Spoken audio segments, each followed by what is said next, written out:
Good morning and welcome to our new online seminar series, The Power of Humour. For those of us who've kind of joined for the first time, I should introduce myself more formally. I'm Andrea Hurst, a professor of philosophy, and I hold a National Research Foundation chair in Identities and Social Cohesion in Africa. This is seated in the Humanities faculty at Nelson Mandela University in Gqeberha, South Africa. The seminar series follows on from our Thinking Through the Pandemic series in 2020 and our Grappling with Complexity seminar in 2021. Okay, and we have a very, very exciting lineup of speakers for you throughout the year. But before we go into details, I'd like you to hear from Jenna, who is co-hosting the seminar series. So Jenna. Hi, everyone. Okay, I'm very happy to be part of the seminar series this year and to start as an Iscia postdoc researcher. For the past 3 years, I've been at the University of Fort Hare doing postdoc research on humour and comedy at the Centre for Leadership Ethics in Africa. And I've particularly been looking at comedy and humour within a South African context. So starting this year, I will be undertaking a 2-year project with Iscia titled The Power of Humour in Peace Building and Reconciliation in Post-Apartheid South Africa. But I will go into more detail about this a little later. Okay, thanks, Jenna. Okay, so let's just get that up. So we're going to talk about the practicalities of the seminar at the end of the session. We thought we'd like to kind of begin it with some kind of at least sort of philosophical content, some kind of academic stuff. So, and at the end of the session, we'd also like to open the space to hear comments and questions from some of you. So to begin with, we'd kind of like to take the time to present to you firstly how humour aligns with the chair's overall philosophical project. I'll do that. It'll take about 15 minutes or so. And then Jenna will present the overall theme of the seminar, which is also for about 15 minutes. So I think there are a lot of obvious ways in which the study of humour might link with an umbrella project of studying identities and social cohesion in Africa. I'm hoping that a lot of this will come out as the seminar progresses. So what I'm going to focus on here is a kind of main philosophical assumption underlying the chair's... That is the issue that I had with...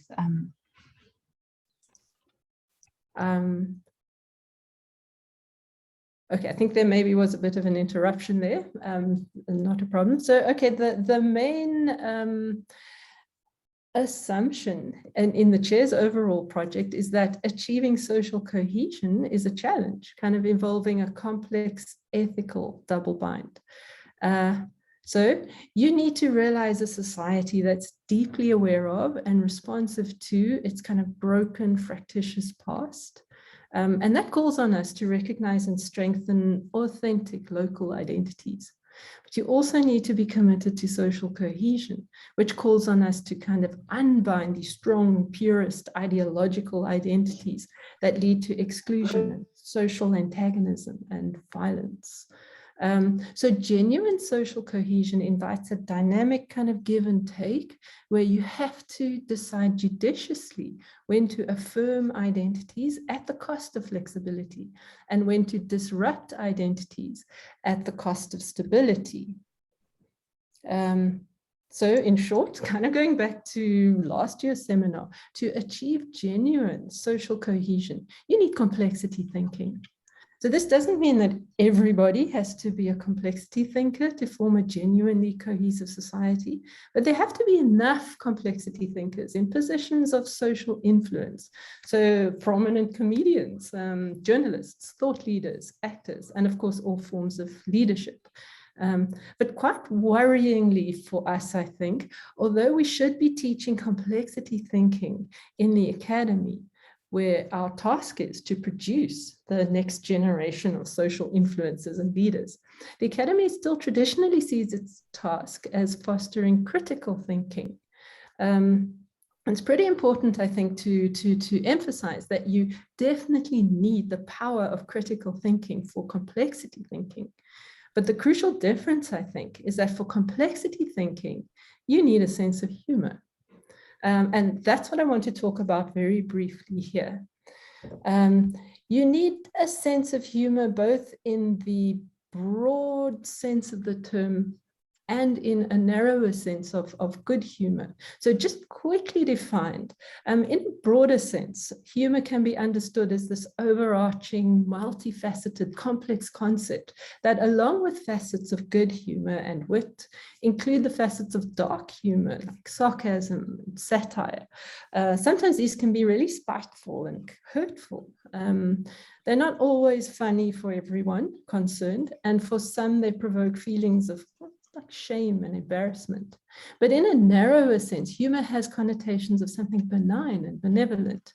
Facets like fun or comicality or nonsense are generally funny for all concerned, and they often provoke smiles, laughter, feelings of cheerfulness and lightheartedness. And in this case, humor narrowly means good humor, in the sense that you can say, well, humor me, be tolerant, cut me some slack, give me your attention in a way. So going back to critical thinking, interestingly, in an article called Pleasures of the Mind, Carla Canestrari and others showed that on the face of it, the structural features that group all the styles of humor, whether cheerful or benign or more bitter and mean-spirited, that group these into a family called humor, are the same structural features that describe critical thinking and what is called incite problem solving, where a solution won't be found if you just follow the usual procedures. So the basic structure in both incite critical thinking and our humor response can be outlined in the following way. Firstly, there's a definite set of expectations, kind of a normal everyday state, or what you would think of as the setup phase of a joke. This is violated by an incongruity where there's a sudden or unexpected disrupting turn of events, like a punchline in a joke. And I'm going to call this a dislocation. This violation of expectations, or this incongruity, produces a conundrum which needs to be resolved. Something like, I expected this, but now there's that. I thought this was irrelevant, now I see it's central. Or there's a collision of contrasting cognitive schemes, or like, is she being serious? Is she joking? Or the punchline upsets expectations, predictions, interpretations formed by the setup of a joke. So this conundrum is normally met with a kind of initial tension, feeling of puzzlement, suspense, confusion. You realize that there's no obvious solution to the incongruity or conundrum, and to resolve it, you have to kind of change your interpretation of the prior everyday state. You have to kind of shift outside the initial representation of the problem or transgress the normal. So curiosity kind of triggers a search for a new interpretation. You need creative or divergent processes, associative thinking, and the creation of kind of non-obvious connections. And then, well, hopefully in the moment of insight, when the solution or the way towards it pops into your mind, or where you understand a joke, that's called the kind of Eureka Moment or aha experience. In this moment, you make a decision about, that's how I reconstruct, revise, or reorganize the initial interpretation. And there's a kind of intuitive certainty that this decision is correct. There's that feeling of, I get it. And there's a feeling of joy of verification, they call it. And there's a kind of release of tension because you've shifted from the unknown and the uncertain to something that's known, better known. And interestingly, there's often a feeling of surprise associated with finding the solution. It was right under my nose all along. And then, suddenly I saw it. Or this can be accompanied with a positive emotion like delight or exhilaration, yeah, how clever is that?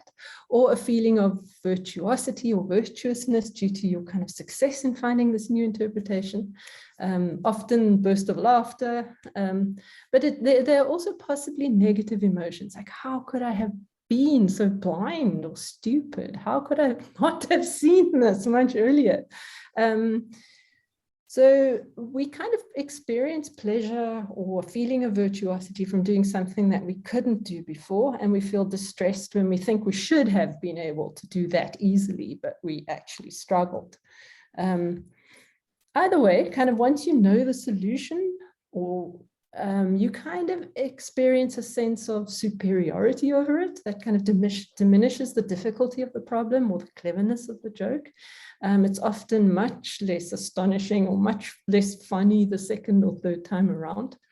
Okay, and that's basically it. That's the structure. So, and on the face of it, the critical thinking shares the same structural features as our humor response.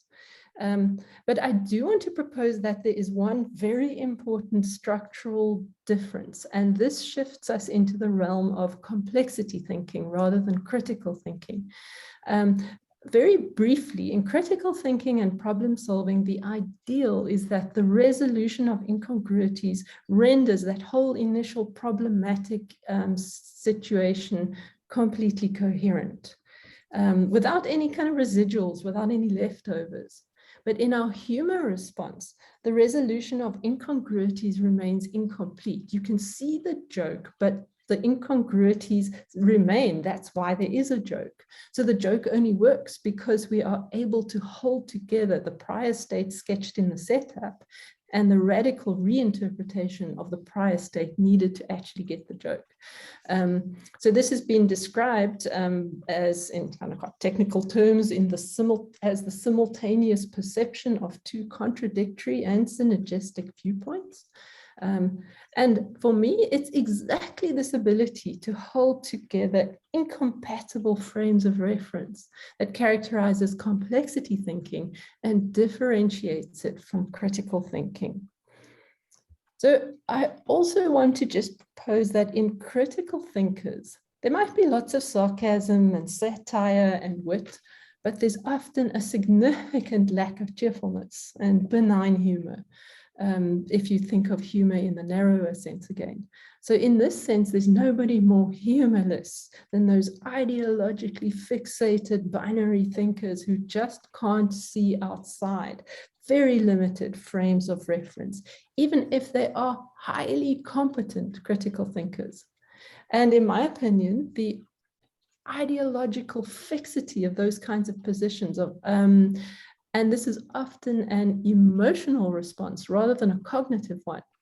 That ideological fixity is a primary culprit in social divisiveness. So instead, for social cohesion, we need thinkers who are adept at complexity thinking, at holding together what is incongruous. And because of this, they can embrace that benign and cheerful dimension of humor. This is generally a willingness to cut some slack regarding the foibles and the stupidities of people and institutions. Because we know, if you're a complexity thinker anyway, you know that the world is not expected to be perfectly coherent in the end. So one of the ways to ask how the study of humor links with the Iscia Chair's umbrella project of identities and social cohesion in Africa is to notice that for genuine social cohesion to take place, we have to develop a keen sense of humor in both the broad and the narrow senses of the term. And in relation to peace building, I think anyway, those adept in humorous complexity thinking will know just when to keep the peace and just when to disrupt it. Okay, so that's the underlying philosophical line of thinking that I'm personally hoping to pursue during the seminar.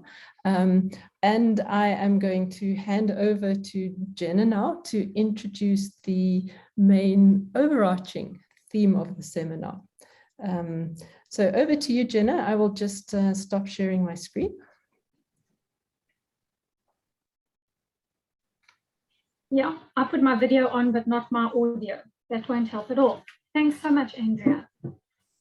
So firstly, I just want to mention that there is a lack of in-depth and sustained research about humor in the South African context and even the African context. And secondly, despite growing academic interest in the role of performance arts, like music and theatre within the context of conflict transformation and peace building. To date, there exists very limited research on the intersection of comedy and peace building in general, in the wider African context, and specific to South Africa. So it is this absence of academic interest in the nexus of humour and peace building, especially within a post-conflict context, that interests me and serves as the basis for my postdoc project and underscores this seminar series. So before moving on any further, I just want to distinguish between peace building, peacemaking, and peacekeeping. So according to Boutros Ghali, peacemaking involves the act of groups towards a voluntary peace agreement, whereas peacekeeping concerns reducing or eliminating violence, usually by means of armed forces. And peace building, which we will be focusing on in this series and specifically with my postdoc project, is a process of solidifying peace in order to avoid relapse into conflict. My overall project can be divided into 3 objectives. So the first section, my first objective, will be to assess the positive social benefits of humour as a means to examine humour's capacity to cultivate national healing and promote social cohesion in fractious and post-conflict states. And how I'm going to go about doing this is to focus on areas that will include the ability of humour to reframe conflict dynamics and to serve as a healing tool to relieve negative emotions in a socially acceptable manner, and to function as a coping mechanism for stress and anxiety, as well as to build a sense of community by breaking down racial and cultural barriers and facilitating communication in a non-threatening manner, as well as looking at the facility of humour to act as social protest by resisting oppression and challenging the ruling government. My second objective is acknowledging the fact that humour's ambiguous and multidimensional nature and its ability to inflame conflicts.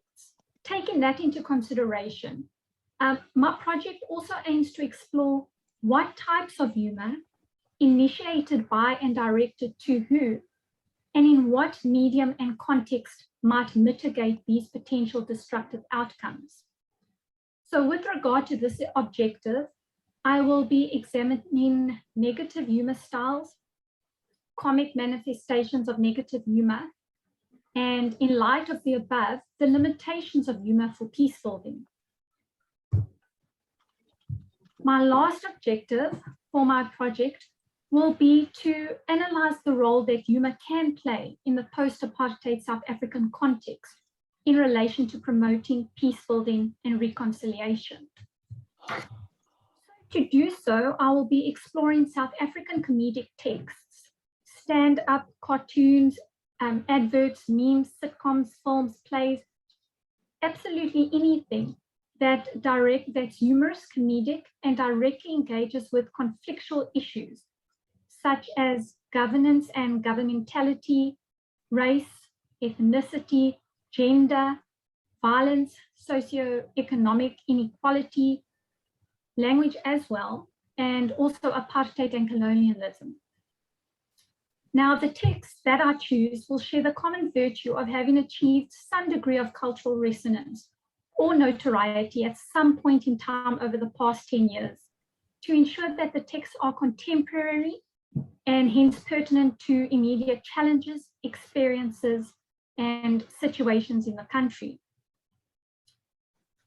Methodologically speaking, I will be employing critical interpretive analysis of the text that takes into account the textual, performative, and mediated aspects of the examples as a way to elucidate how and to what extent humor can promote peace building and reconciliation. These analyses will be closely informed by critical and cultural theory as a means to model and explicate the ways that these comic discourses, practices, and performances relate to wider systems of power. Indeed. Hi, someone's Speaking to Mike van Graan from Cape Town. Hello, Mike. Yes. Yeah. Okay. Yeah. Sorry, all. Let me just start. Andrea, is there a way to mute? No, you just arrive in Uganda and then show. Thanks so much. Okay, sorry guys. Now I've lost my train of thought. Okay, these analyses will be closely informed by critical and cultural theory as a means to model and explicate the way that these comic discourses, practices, and performances relate to wider systems of power in society, particularly in relation to race, ethnicity, gender, and class. The project will also draw on the political aesthetic philosophy of Jacques Rancière as the basis for thinking about these texts as meaningful political acts that shape the wider assumptions of their social context, with a particular emphasis on how they frame key political questions of equality, diversity, and reconciliation. I hope when I was speaking and I shared my page that you guys were able to see my PowerPoint, and then I got a little lost when there was someone else speaking. But Andrea, back to you now to discuss how the seminars are going to work this year. Thank you so much. Thanks, Jenna. Sorry about that interruption. And there's always a technological thing that will happen, but I hope we're back on track with that. So yes, thank you. Thanks everybody. Yes, that was something that came up in the chat. Jenna, we didn't actually see your PowerPoint. Technology again, but it's all right. I mean, we heard you know, we heard you coherently anyway. And yes, there's an apology for the interruption. That's, you know, it's fine. It's part of the Zoom environment, so we'll be humorous about it, cut you some slack. I'm seeing well, okay, so what I'd like to do, I would like to go into the chat session and maybe ask some of you, all of you, if possible, to just, you know, kind of tell us about your interest in humor. What are you doing in the seminar, if that makes sense. But just before we do that, a couple of practicalities. The seminar will consist of weekly online presentations on Zoom, roughly at the same time, from 11 to 12 on a Friday morning. We have one or two speakers from the US, and we will have to shift our seminar to 3 o'clock in the afternoon to accommodate them. Then they'll be speaking at 7 o'clock in the morning for them. So we'll do that once or twice, but predominantly it's going to be a regular Friday morning 11 to 12 session. Absolutely anybody is welcome to attend. seminars will be recorded, so they'll be uploaded to YouTube and they'll be archived as a collection also on the chair's website. So just to remind you that your participation is an indication that you are happy with this. It does come out on the invitation, but just to remind you of that. And we will circulate an invitation for each presentation, usually on the Monday beforehand, and we'll send a reminder the day before the seminar. So as far as practicalities go, I think that's pretty much about it. And I'd also now like to just hand back to Jennifer a bit, just to chat about possible publication opportunities. Jenna? Thanks, Andrea. I'm not even going to try to put the PowerPoint on, okay? So I'll just speak here. So far, we have 3 publication opportunities available to us in relation to the seminar series. So firstly, we could propose it as a book in the series on philosophy of humor, edited by Lydia Amur, I don't know if I pronounced that correctly, for De Gruyter. So that's our first option. Our second option is that we could propose it as an edited collection in a journal. So possibly a special series of a particular journal. And then thirdly, works that are exceptionally good from a philosophic point of view may be sent for review to the Philosophy of Humor yearbook. And then, of course, anyone who attends our seminars and any of the contributors are welcome to make suggestions for publication opportunities. We welcome all suggestions and input from you guys. So please feel free to either ask us in the seminar after everyone's presented, or if you'd like to email Andrea or myself, you're more than welcome to. And we'll keep you up to date with all changes or all options that come our way. Thank you very much.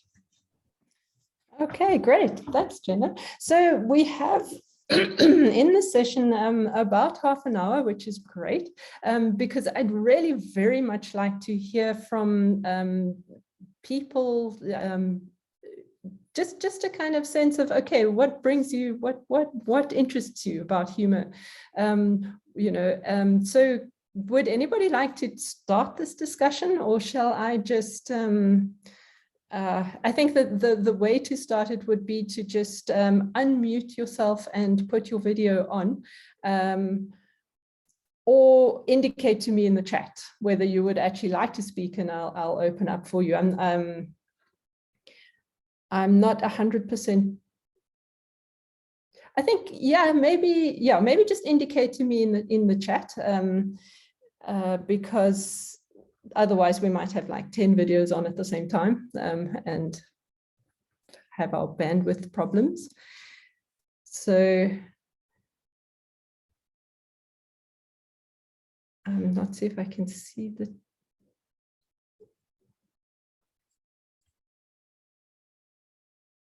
Okay, otherwise I'm going to call on some of okay, Rachel says she'd be happy to chat, and then Abigail says she'd have a question, and then Vuzo would like to say something. Okay, excellent. Let's thank you. Let's start. We'll just start from the bottom, the top, and go down. So Rachel. Thanks very much. Hi, Jenna. Haven't seen you for some time, but lovely to hear your voice again. Nice to see you, Rachel. Yeah. I'm not really up for writing a publication at this point in time. So I'm interested in the seminar series that might come out of it, because I've never really thought about humor as something that could be, in this sort of studied like this. And yet at the same time, I'm a practicing artist, and it's part of my practice. Like, my work often does contain elements of humor or jokes with myself. So kind of be interested to learn about maybe how, as part of a bigger study, I could unpack the role that plays. And then I'm also kind of thinking that, humor, especially like a self-deprecating humor, is often part of self-reflexivity, which is a phenomenon in art that interests me quite a lot.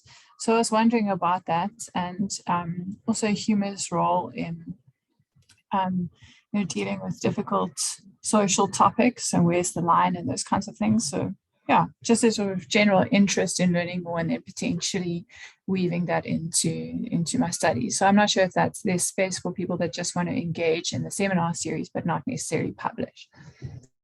Yeah, thanks, Rachel. Definitely, yeah. Part of the reason that I'm also myself engaged in this seminar process is to learn about humor. So I'm hoping very much that I'm going to learn a lot from the different presentations. So yeah, of course, there's space also for people that just want to get a sense of what humor is all about, the study of humor. Okay, Abigail. Hi, Jenna, and hello to everyone else. I don't know any of you, but I found your topic really interesting. I have a particular interest in performance studies, and I look at affect and shame. And I'm actually quite good friends with Clara van Wyk, who did her PhD in clowning, and she looked a lot at laughter. She published her thesis through Stellenbosch University, so she might be someone to look into from a theoretical point of view as to what she puts forward about laughter and the clown. Abigail, we've lost you. Okay. Oh dear. One of the things that Abigail kind of reminded me of is that our seminar schedule is reasonably full, but there are still 1 or 2 slots towards the end of the year. So if there are people that you know of who you think, oh, that person would be a wonderful addition to the seminar, you are very welcome to get them to kind of contact either me or Jenna, and we'll see what we can do. We could always slot in potentially an extra session here and there as well. So don't hesitate to kind of contact us if you think there's somebody that, like Clara, for instance, that might have something interesting to say about humor. We're very eager to open up and learn about, particularly humor in Africa. That's in a way potentially one of the focus areas of this of the seminar. I don't know if you agree with that, Jenna. Absolutely, Andrea. So we can start broad and general, but the focus is Africa, and even in South Africa.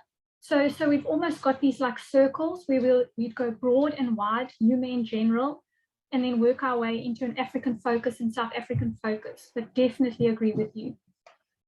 Okay, thanks. Abigail, have we got you back yet?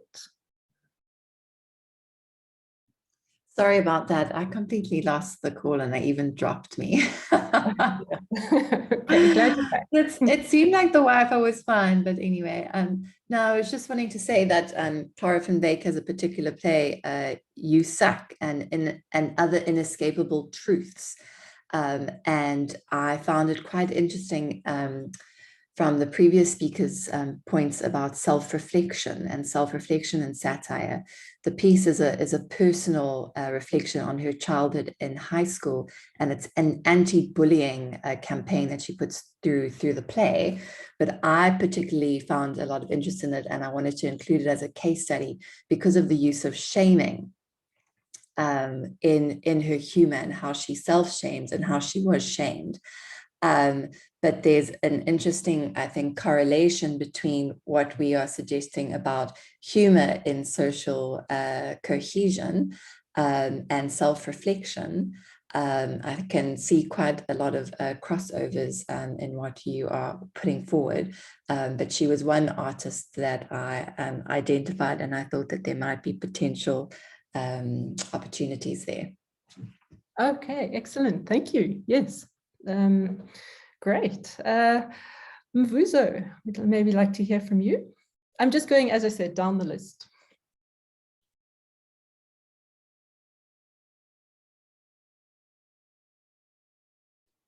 Hello, can you hear me now? Yes, we can. Let me try and get my video. Like, Oh, my good. lighting isn't the greatest, so Lovely at least you have an idea of what I look like. It's interesting. I'm still trying to collect my thoughts because I'm really interested in the area of humor. Having previously worked, my PhD touched a bit on this, and recently actually there was a chapter in a book on humor in Africa, focusing on the pandemic that was published by a colleague of mine, and I've got a chapter in there. And he's also, I think, someone I'd like to maybe suggest for to engage with, because he edited the book, and it's very, very interesting. And so I think my entry point is that, having worked a bit with like post-colonial understandings of humor, the Bakhtin and those notions of grotesque humor speaking back to power. But what I liked about what was presented here is that tying it to critical and complex thinking. I don't think that's something that I ever thought about, because, as I said, my entry point has always been from people speaking back, or the marginalized speaking back to power.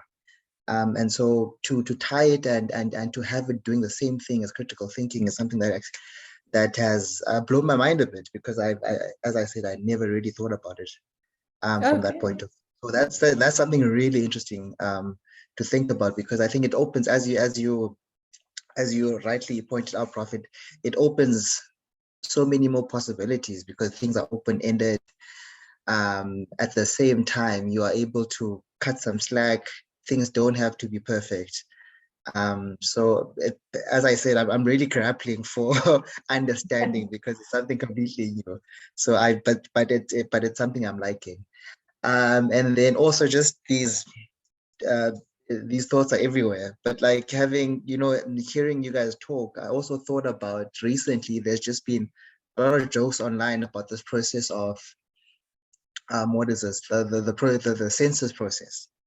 Like, I'm not too sure, maybe someone has seen this, memes and things, where you have the people in their blue t-shirts or whatever, and with their tablets asking, and I think that the idea that people are getting at here, that these people are asking so many invasive questions, I guess, in a way, because it seemed to me when they visited my house as well, I just found myself asking, what does that question have to do with census in general? And so that's been, I think that's been mocked a lot online.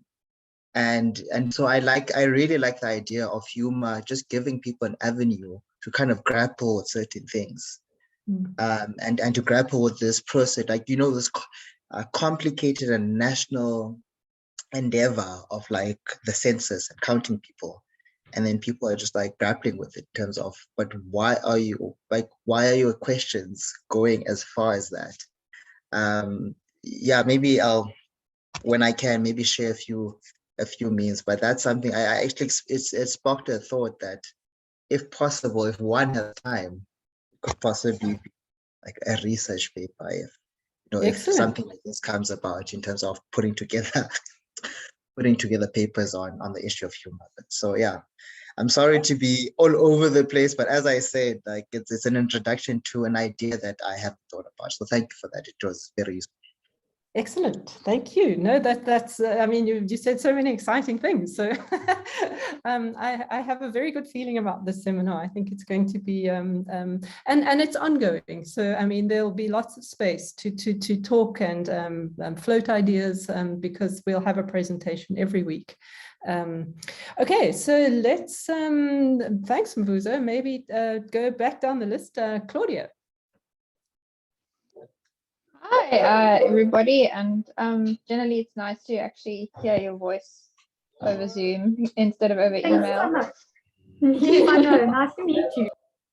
Nice to meet you too. So yeah, I'm afraid as a musicologist, my sorry about all the dog noises in the background. My head went straight to opera, actually, as you were talking about about performative arts. Mainly because of the historical roots of comic opera. I'm not sure if you're familiar with all of that, with the two genres that emerged in the very early days of opera in the 18th century of serious opera, opera seria, and comic opera, opera comique. And we're seeing, as Rachel said, in music now, quite a bit in opera of this satire thing coming through in opera, and a lot of political comment and everything. And I sort of wondered, I would have to look into this quite a bit more, because I'm not an opera expert, but of how a lot of these sort of tenets in comic opera might be sort of showing up in South Africa now. I think that could be a potentially interesting thing to look at if you are interested in something on music. That's very interesting. Thank you very much. I can also definitely bring that into my project, where I analyze different texts. I never ever even thought about including music or opera. So thank you for making that suggestion. And if you have any articles or any further information, I would love it if you could share it with me, please. Yeah, sure. So I will definitely do that. We can also email over it if you like, but I'll have to do some a little bit of digging for you first, because as I say, opera is not really my main area of interest, but I can definitely do some digging as well. Thanks very much. Pleasure. Okay, wonderful. Vulindlela? Hi, yes. Let me just put my camera on quickly. Yeah, thank you for this topic. I think it's really exciting, partly because of what's been going on in the world, all the seriousness of things that are happening. But I think my interest in this really is something that Mvuzo mentioned, the idea of, you know, the grotesque humor speaking back to power. And I'd like to sort of expand on that and thinking to, you know, dark humor as a coping process, perhaps, I suppose, particularly in the social media platforms of short frame TikTok, things that sort of have an inside joke quality to them, particularly when it comes to things like access and language, using of vernacular in certain ways. And then there's also the aspect of schadenfreude, you know, the sense of laughing at other people's misfortune. So I'm interested in that side of thing, which it's quite apparent in a lot of this quick frame TikTok meme sort of spaces. So it would be interesting to see how if you approach that in seminars such as this one. Yeah, that's all I really wanted to see, because I see a lot of this every day, and it's like, wow, is it right to laugh at sort of some of the things that we see in these formats? Thank you. Thanks, Vulindlela. Yeah, especially also the, obviously all the jokes coming out of the war in Ukraine have an incredibly uncomfortable kind of aspect to them, because one is, I mean, yeah, sometimes is laughter or humor, it's always on the edge of decorum. There's always something grotesque in a way there. So yeah, it would be fascinating if that kind of thing can come out in the process of the seminar. So yeah, thanks for that. I'm also curious about all of that. Alex. Hi.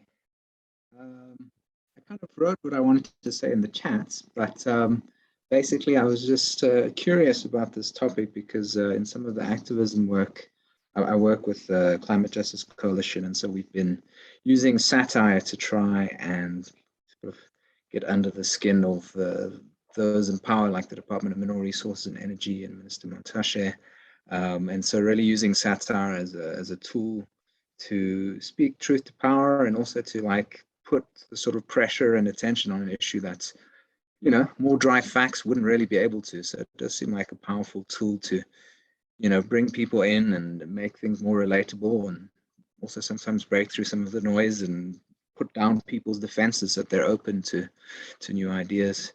So yeah, I shared the little video that we put together in the chat. And yeah, I got quite a response from the Department of Mineral Resources and Energy. They labeled it fake news and they threatened to sue us and all sorts of things.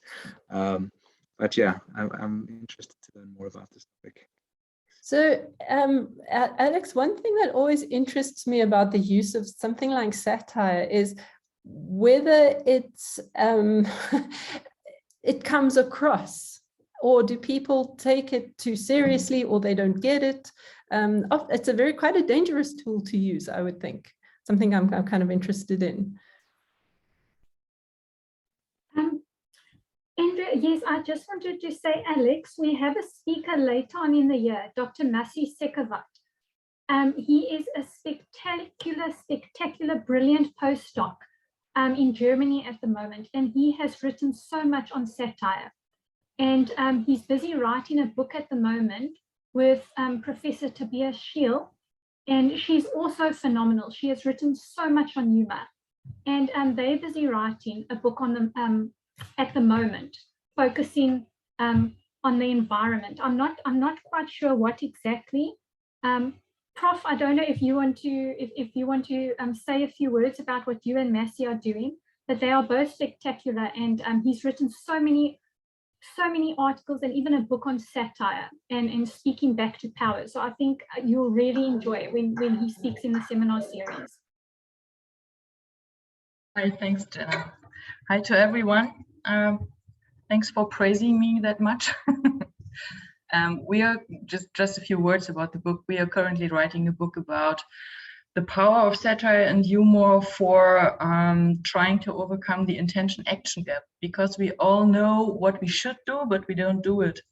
And usually these pro-environmental messages are fed with fear and guilt, and we are trying to show a way how to get to people and get to change their behavior by humor and humorous messages and humor campaigns. So this is basically what the book is about.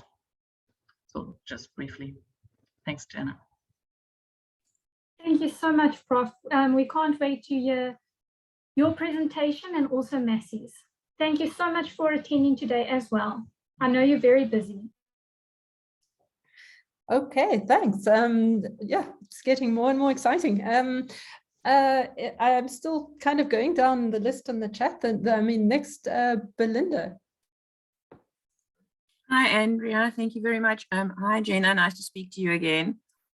As always, this is a very interesting space, and I specifically look forward to hearing what everybody has to say this year.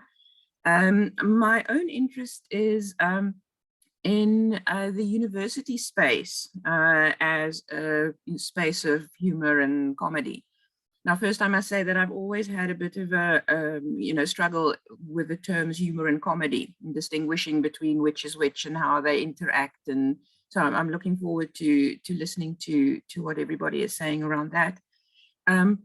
But I'm at the moment busy contributing to a book that is not about humor, but is about South African university spaces. And the article that I'm contributing, or the chapter that I'm contributing, is about reading the university, the contemporary university in South Africa today, and specifically post Fees Must Fall as a theatre of the absurd.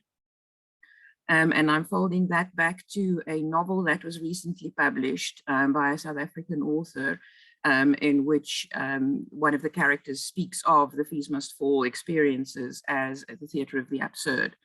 Very much a satirical novel, looking at the, how we can bring that home to our own space in the university, working with ideas of satire, theatre of the absurd, and traditions in theatre and literature around that. So I'm really looking forward to sharing with you and to learning from you as well, because I think it will much inform my own work. Thank you so much. Great, thanks, Belinda. Yeah, I feel that there's going to be a lot to learn this year. So yeah, thanks for that. Theatre of absurd is also a very exciting, interesting topic.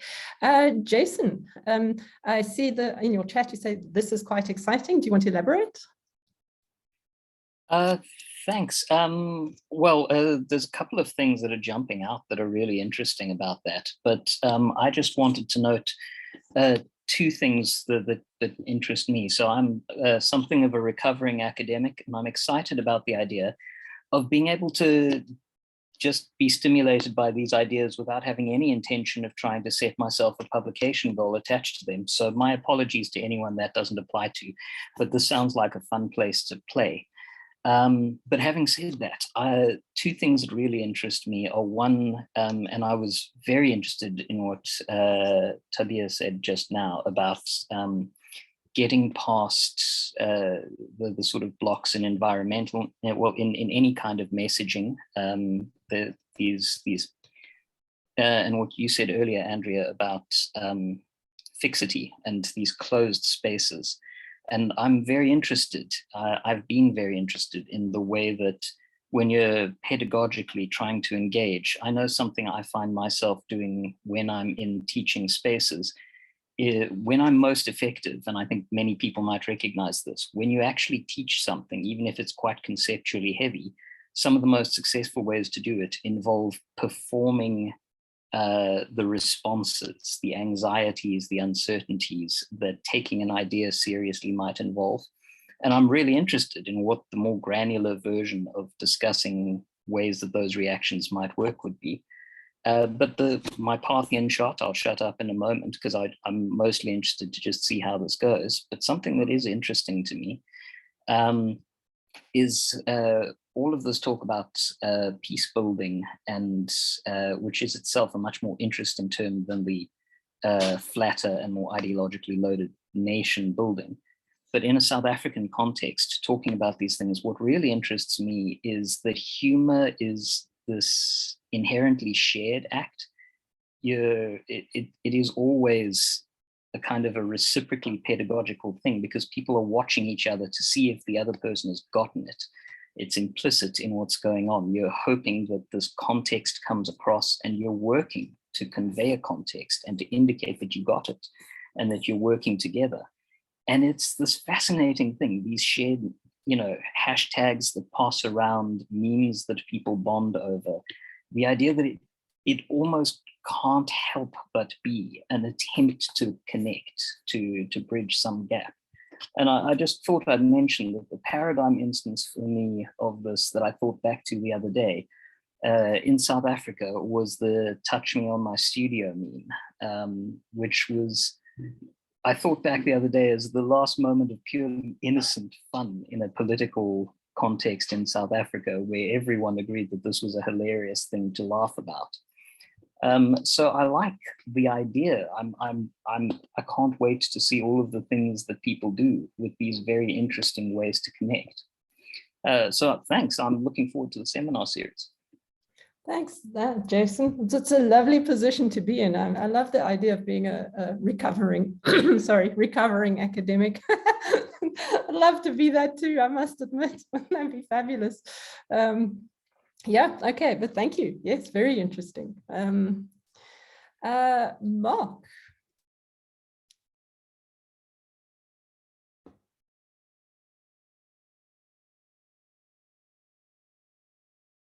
Mark, are you with us? Yes, I'm here. Yeah, I actually am quite interested in the economic relevance of humor, and specifically Adam Smith's work. He laughs a lot about the things we do and how economics plays a role in our daily lives. And sometimes we make bad decisions and sometimes we make good decisions and sometimes we laugh at that. And I think that disconnect between the decisions we make are very important to think about in terms of economic clarity. So yeah, I just mentioned a comment in terms of that. Okay, great. Thanks, Mark. One doesn't often associate economics with with humor. I don't think. I'm not sure. Most people are very, very serious about their finances, but I think it's a very interesting place to go. We have a couple more minutes. So is there anybody with a burning question or comment? Just type it into the chat. Perhaps, am I thinking? I see, Andrea, that Claudia has her hand up. Oh, okay. But yes, you're ready. May I go ahead or? Yes. Okay, thank you. So I'm afraid I was a minute or two late, so I'm sorry if this question has already been answered. But for the humor fundies in the virtual room, when we talk about satire and when we talk about humor, are we necessarily talking about the same thing? Because just because we laugh at something, just because we find something funny, does that make it satire or does that make it humor? Are we talking about the same thing? I'm just wondering what sort of Jenna's position on that type of thing is.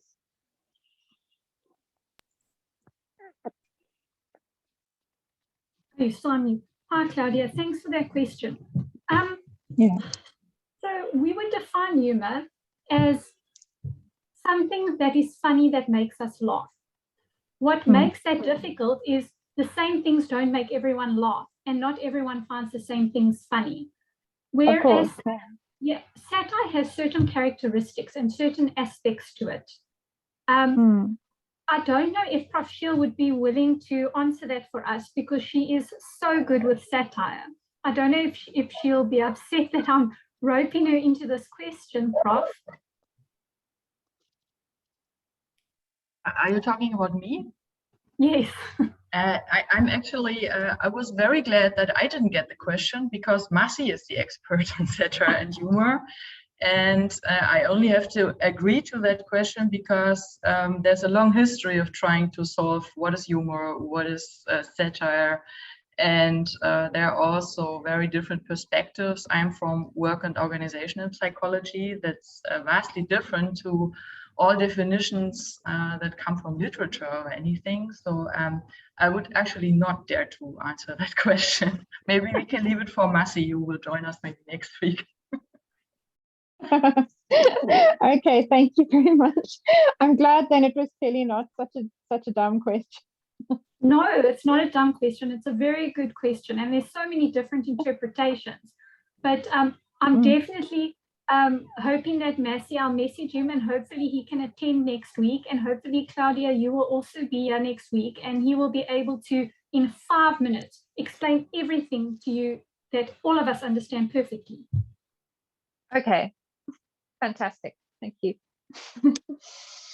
Wow, no pressure.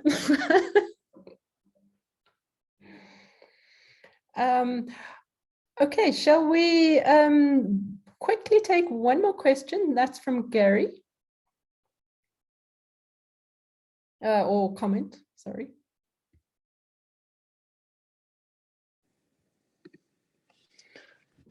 Hi, Andrea. Yes, so just to say that I've entered the writer's cave of my PhD, so I'm not interested in humor at all. And given that my supervisor's online, that's my official stance.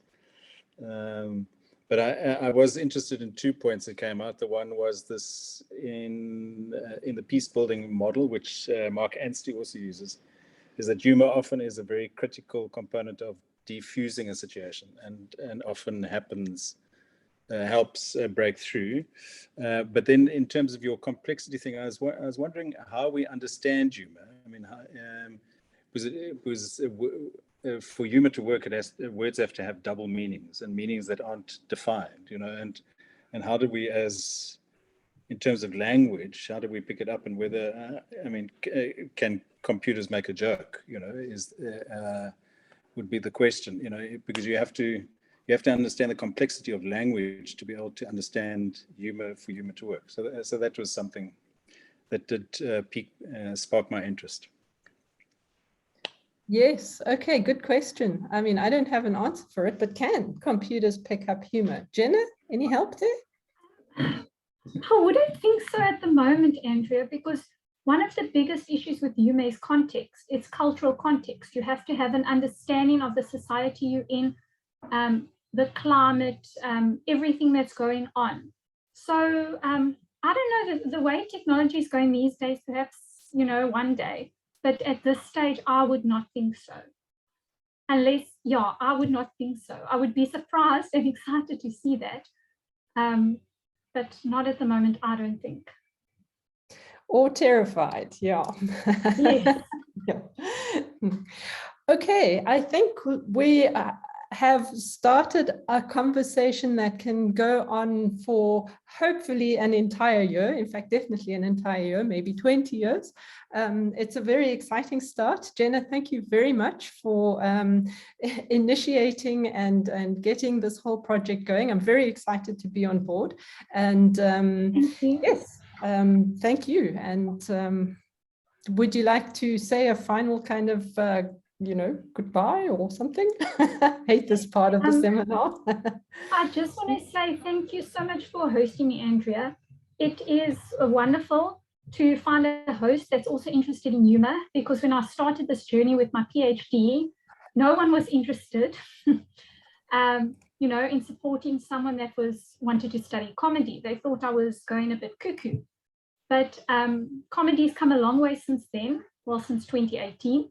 And I'm just very excited about this postdoc and about the series. And if anyone is interested, I have mentioned what my project is about and my objectives.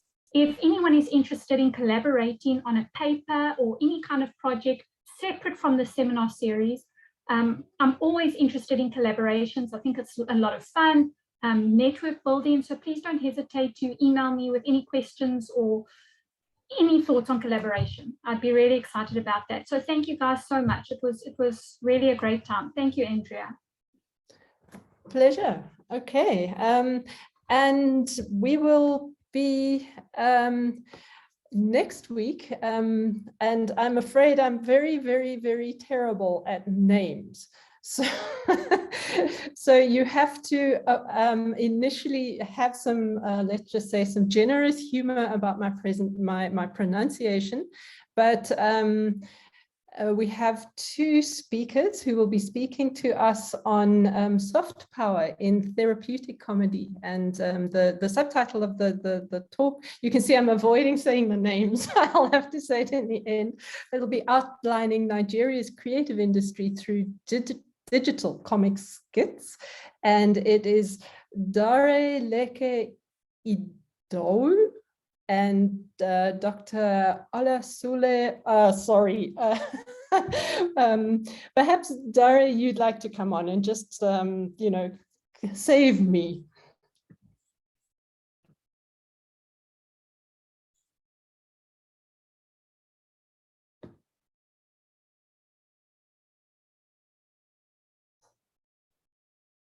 Dare, are you with us? No, I think he's left.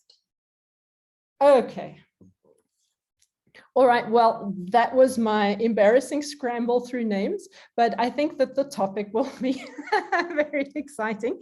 And I hope that you will all join us next week for a continuation of this very intriguing and exciting sounding conversation. Okay, thanks so much. I'm going to end the session. It's something I hate doing, but yes, see you all next week. Okay.